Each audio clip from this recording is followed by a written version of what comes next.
Welcome back to commerce zone. और आज हम कवर करने जा रहे हैं हमारे रिटायरमेंट चैप्टर का एक फुल फ्लेज क्वेश्चन। कुछ क्वेश्चंस हमने पहले भी प्रैक्टिस करे हैं और आज की क्लास भी हमारी प्रैक्टिस सेशन के तौर पर ही रहेगी, लेकिन हमने इस क्वेश्चन के लिए लेवल थोड़ा सा इंक्रीज कर दिया है, यानी कि आपको बोर्ड्स के लिए ज़्यादा दिक्कत ना हो, आप अच्छे से तैयारी वीडियोज़ के साथ ही कर सके। इसके लिए हमारी ये पूरी कोशिश रहेगी कि आज की वीडियो जो है आपके लिए बहुत ही ज़्यादा यूजफुल रहे। राइट, तो चलिए have a look on the today's question. As you can see on your screen, आपको एक बैलेंस शीट देखने को मिल रही है जिसके अंदर बहुत सारे आइटम्स आपको एसेट में और लायबिलिटीज़ में दिख रहे हैं और उसके अलावा एडजस्टमेंट्स भी काफ़ी सारी हैं। तो एडजस्टमेंट के लिए अगर बात करें तो Z जो है वो रिटायर हो रहा है 1 अप्रैल को और goodwill of the firm is given to be 34,800। Value of patents is to be reduced by 20% and that of machinery to 90%। यहाँ देखिए आपका बाय और टू का कंफ्यूजन भी आज दूर हो जाएगा। कई बच्चे इस कॉन्सेप्ट में कंफ्यूज रहते हैं कि इस बाय और टू में क्या फ़र्क है, बाय 20% में हमें क्या करना है और टू 90% तक हमें क्या करना है। राइट, उसके अलावा आपको दे रखा है provision for doubtful debt is to be reduced is to be made at 6% on debtors. Z जो है वो सारी इन्वेस्टमेंट लेकर जा रहा है। लायबिलिटी ऑफ वर्कमैन कॉम्पनसेशन 750 रहने वाली है। Liability of 4,000 included in credit is not to be paid, यानी कि यहाँ पर हमारे कुछ क्रेडिटर्स जो है वो कम होने वाले हैं, मतलब हमें फायदा होने वाला है। ये सब रीवैल्यूएशन से रिलेटेड एंट्री है। और आपकी जो लास्ट एंट्री है वो जेड के रिटायरमेंट के टाइम की पेमेंट रिलेटेड एंट्रीज है, जो कि हम रिटायरमेंट के टाइम पर ही सीखने वाले हैं। चलिए स्टार्ट करते हैं इस क्वेश्चन के साथ। अब सबसे पहले रीवैल्यूएशन अकाउंट बनाने के लिए हमें ये याद रखना है कि क्रेडिट में जो भी आइटम्स आएंगे वो हमारे फायदे के होने चाहिए और डेबिट में जितने भी आइटम है उससे हमारी फर्म को कहीं ना कहीं लॉस होना चाहिए, यानी नुकसान होना चाहिए। राइट, पेटेंट्स आपके रिड्यूस होने वाले हैं 20% से, यानी कि 10,000 का 20% हमें क्या करना है, रिड्यूस करना है। और क्योंकि हमारे एसेट्स रिड्यूस हो रहे हैं तो हमें यहाँ पर क्या करना पड़ेगा, डेबिट करना पड़ेगा। तो हम क्या करेंगे, पेटेंट्स को हमारे डेबिट साइड पे लिखेंगे और 10,000 का 20% कितना हुआ, 2,000, ये हम अपने डेबिट के कॉलम में लिख लेंगे। राइट, आगे चलते हैं। Machinery will be brought to 90%, यानी कि अभी मशीनरी की बुक वैल्यू है 50,000 और इस 50,000 को सिर्फ 90% रखना है, यानी कि 10% से मशीनरी की वैल्यू कम हो गई। 50,000 का 10% हुआ 5,000। तो हमें क्या करना है यहाँ पर कि जो डिफरेंस अमाउंट है 50,000 और 45,000 के बीच का 5,000, वो हम यहाँ पर मशीनरी का डेप्रिशिएट करेंगे। Machinery will be recorded as 5,000 less, यानी कि सिर्फ 90% हम लिखेंगे। तो आई होप आपको यहाँ बाय और टू के बीच में जो डिफरेंस है वो पता चल गया है। उसके बाद आपको दे रखा है कि प्रोविजन फॉर डाउटफुल डेट जो है वो 6% क्रिएट करने हैं। देखेंगे डेटर्स यहाँ पर हमें ग्रॉस डेटर दे रखे हैं 40,000, ग्रॉस यानी कि जो इनर के कॉलम में लिखे हुए हैं। तो 40,000 का 6% आपका कितना हुआ, 2400, 6 × 4 2400। और ऑलरेडी यहाँ पर प्रोविजन 2,000 का दे रखा है, यानी कि कितने से प्रोविजन बढ़ाना है, 400 रुपये से। तो अगेन हमारी लायबिलिटी इंक्रीज हो रही है, हमें नुकसान हो रहा है। प्रोविजन फॉर डाउटफुल डेट आपका 400 रुपये से यहाँ हम इंक्रीज करेंगे, डेबिट करेंगे। उसके अलावा हमें दे रखा है कि जेड जो है वो मार्केट वैल्यू पे इन्वेस्टमेंट ले लेगा। तो अब बात करेंगे इन्वेस्टमेंट की। देखेंगे यहाँ पे इन्वेस्टमेंट हमें बुक वैल्यू में दे रखी है 15,000 है और इसकी वैल्यू 17,600 मार्केट में है, यानी कि हमारी इन्वेस्टमेंट इनडायरेक्टली इन्होंने हमें देकर बताया है कि 2,400 रुपये से बढ़ गई है। सॉरी 2,600 रुपये से बढ़ गई है, क्योंकि 17,600 में से जब हम 15,000 माइनस करेंगे तो हमारा 2,600 जो है वो इन्वेस्टमेंट की नेट वैल्यू आ रही है, जो कि अप्रिशिएट हो रही है। तो अगेन हम क्रेडिट साइड पे लिखेंगे इन्वेस्टमेंट 2,600 से अप्रिशिएट हो रही है, जो कि पूरी तरह से जेड लेकर जाएगा, वो हम उसके कैपिटल अकाउंट से डेबिट करेंगे। आगे बढ़ जाते हैं। हमें देखने को मिल रहा है कि वर्कमैन कॉम्पनसेशन की लायबिलिटी सिर्फ 750 तक रखनी है। अब हमें ऑलरेडी 12,000 का रिजर्व देखने को मिल रहा है और ये 12,000 का जो रिजर्व है इसमें सिर्फ 750 बचेगा और बाकी सारा पार्टनर्स में डिस्ट्रीब्यूट हो जाएगा कैपिटल अकाउंट में। जब हम कैपिटल अकाउंट बनाएंगे तो हम उसके अंदर डिस्ट्रीब्यूट करेंगे। ठीक है, आगे बढ़ते हैं। Liability of 4,000 included in creditor, हमारे यहाँ क्रेडिटर कम हो गए हैं, will not to be paid, तो हमें फ़ायदा हो गया है। तो हम क्रेडिटर्स के 4,000 यहाँ पर लिख देंगे 4,000। क्या इसके अलावा कोई भी एसेट के अंदर चेंजेस हो रहा है, नहीं हो रहा। सो अल्टीमेटली हम क्या करेंगे, हमारा प्रॉफिट या लॉस कैलकुलेट करेंगे। तो जहाँ तक मुझे देखने को मिल रहा है, मेरी डेबिट साइड का टोटल मुझे बड़ा लग रहा है, तो डेबिट साइड का मेरा 7400 बैठ रहा है, जबकि क्रेडिट साइड का टोटल सिर्फ और सिर्फ 6600 बैठ रहा है। यानी कि 800 रुपये यहाँ पर मुझे क्या हो रहा है, लॉस हो रहा है, जो कि मैं पार्टनर्स के कैपिटल अकाउंट में ट्रांसफ़र करूँगी XYZ के प्रॉफिट शेयरिंग रेशो में। अब इनका ओल्ड प्रॉफिट शेयरिंग रेशो क्या था, it is given to be 3:1। तो ये 800 रुपये जो है ये 3:1 में आप डिस्ट्रीब्यूट करोगे, राइट। और उसके बाद कमेंट डाउन करेंगे कि क्या आपका जवाब आ रहा है, और फिर वीडियो को पॉज करके सारी कैलकुलेशन करने के बाद जब आप प्ले करेंगे तो आप देखेंगे क्या आपका आंसर मैच हो रहा है या नहीं। आपकी जो वैल्यूज़ आ रही है वो आ रही है 400 जब आप 3:1 में डिस्ट्रीब्यूट करते हो, 267 एंड 133। कैपिटल अकाउंट के साथ, कैपिटल अकाउंट के अंदर देखिए आपको क्या करना है। सबसे पहले हमारा स्टेप 1 क्या रहता है, बैलेंस शीट को खाली करना। बैलेंस शीट के अंदर मुझे बहुत सारी चीज़ें देखनी है बांटने लायक। सबसे पहले लायबिलिटी साइड से शुरू करते हैं।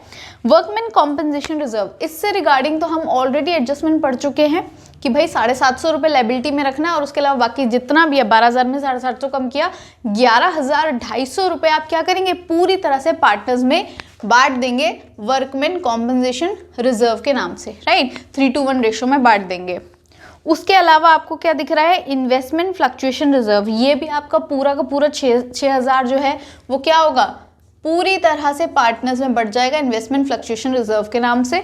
और उसके बाद आपको कैपिटल बैलेंसेस दे रखे हैं, जो हम नॉर्मली सबसे ऊपर लिखते हैं बैलेंस ब्रॉट डाउन के नाम से XYZ के। इसीलिए मैं तब से डिस्ट्रीब्यूशन नहीं कर रही थी, क्योंकि मुझे सबसे पहले इनकी वैल्यूज़ लिखनी थी। बैलेंस ब्रॉट डाउन आपका है 68,000, 32,000 एंड 21,000। उसके बाद आप क्या करेंगे, यहाँ पर जो ये 12,000 आपको दे रखा है उसमें से 750 रखेंगे, और बाकी का सारा 11,250 रुपये आप 3:1 रेशो में बांट देंगे, जो कि आपका अल्टीमेटली क्या आने वाला है, 5625, 3750, 1875। ये आपका 3:1 में डिस्ट्रीब्यूट, सिंपल कैलकुलेशन है, कुछ नहीं इसमें आपको 3:1 में डिस्ट्रीब्यूट करना है, तो इसमें कुछ भी समझाने लायक मुझे नहीं दिखा, राइट। आगे बढ़ेंगे। इन्वेस्टमेंट फ्लक्चुएशन रिजर्व जो है वो आपका कितना, 6,000 को 3:1 में बांटेंगे तो सिंपली ये 3,000, 2,000 और 1,000 के अंदर बटेगा। आगे बढ़ जाते हैं। लायबिलिटी साइड में मुझे और कुछ नहीं दिख रहा है। एसेट साइड के अंदर हमें दिख रहे हैं कुछ गुडविल और एडवर्टाइजमेंट एक्सपेंडिचर, जो सबसे लास्ट में दिख रहा है। तो जो गुडविल है वो ऑब्वियसली आपकी डेबिट साइड पे बटेगी, जो already existing goodwill of the firm है। गुडविल कितनी है, ये 6,000, तो ये वही 3:1 रेशो में बटेगी, 3,000, 2,000, 1,000। उसके अलावा मुझे दिख रहा है एडवर्टाइजमेंट एक्सपेंडिचर। एडवर्टाइजमेंट एक्सपेंडिचर को 5250 दे रखा है। जब आप इसे 3:1 में बांटेंगे तो आपका फाइनल अमाउंट जो आने वाला है वो वही आएगा 2625।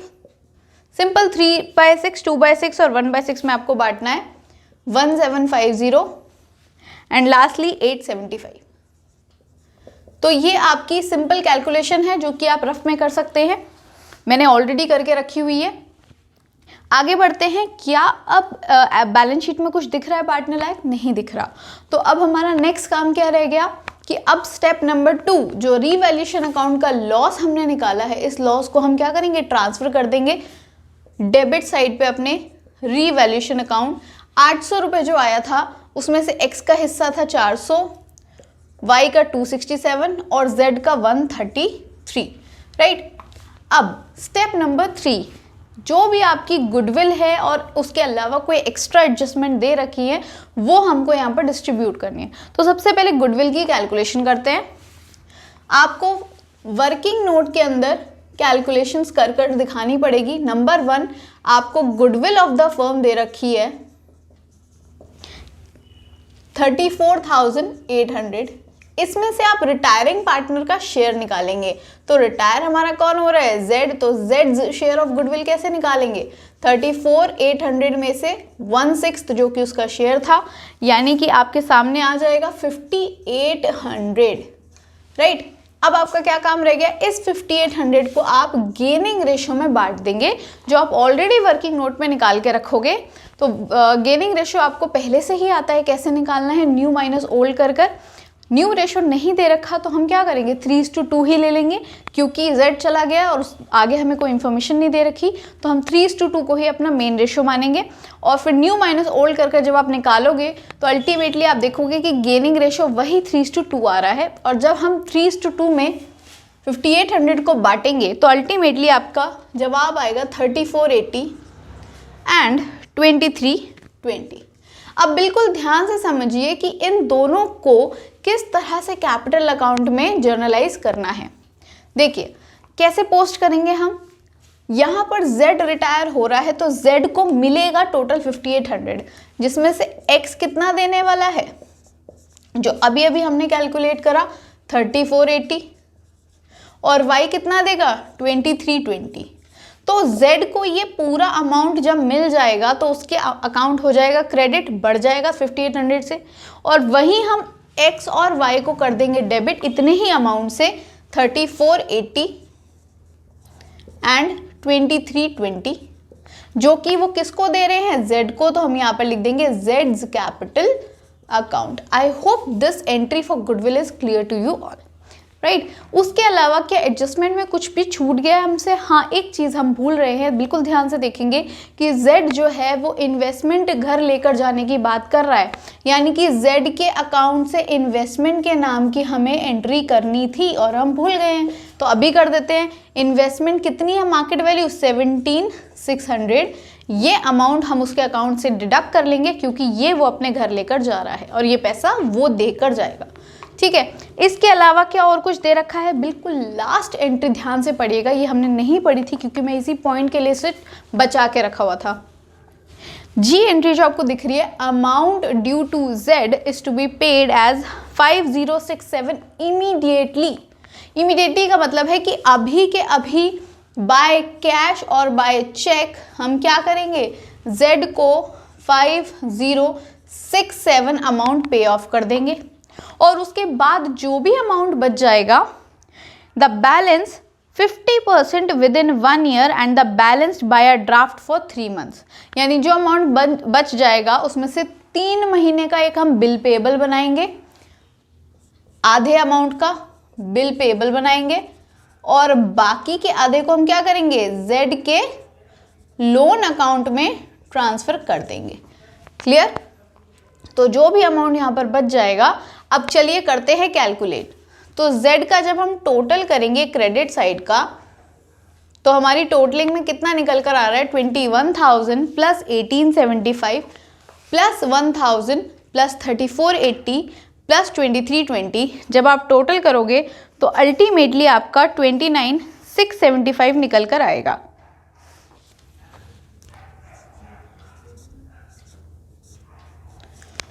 इस 29,675 में से ये जो आपका टोटल है में से जब आप ये सारे अमाउंट्स डिडक्ट कर लोगे तो आपका जो बैलेंस बचकर आएगा वो आएगा 5,000 रुपीज़। यानी कि इस टोटल अमाउंट में से जब आप ये सब माइनस कर दोगे, जो हम हमेशा से करते हैं, तो हमारा निकल कर आएगा कुछ 5,000। और उस 5,000 का इन्होंने क्या ट्रीटमेंट बोला है कि आधा तो आप लोन अकाउंट में ट्रांसफ़र करेंगे यानी कि 2,500, और आधा आप बिल पेबल में पे कर दोगे यानी कि 2,500। क्लियर। इस तरह से आपको क्या करना है, Z का पूरा अकाउंट करना है क्लोज। अब हमारा क्या काम रह गया, वही पुराना बैलेंस कैरेट डाउन निकालेंगे हम एग्जिस्टिंग पार्टनर का, यानी X का और Y का। तो उसके लिए हमें टोटलिंग करनी पड़ेगी। X का जब आप टोटल करोगे तो आपका निकल कर आएगा 76,625, और Y का जब आप टोटल करोगे तो निकल कर आएगा 37,750, जिसमें से हम इनके से ये सारे ड्यूज जो है वो लेस कर देंगे। तो आपका जो लास्ट में बैलेंस कैरेट डाउन निकल कर आएगा, बैलेंस कैरेट डाउन वो कितना आने वाला है, 67,120 X का और 31,413 Y का। वेयर एज टोटल दोनों साइड के एकदम सेम रहने वाले हैं, 76,625, और Y का आपका टोटल रहने वाला है 37,750। 750, right? I hope all the figures are visible to you all. I'm trying to make it neat and clean for you so that you can easily, copy down it in your register. चलिए आगे बढ़ते हैं. I hope complete capital account is clear to you all. और आप लोग please इसका screenshot ले लीजिए so that we can start off with new balance sheet of the firm. Balance sheet के लिए आपको वही पुराना फॉर्मेट बनाना है जो हम शुरू से बनाते आ रहे हैं. Liabilities in the left and assets in the right.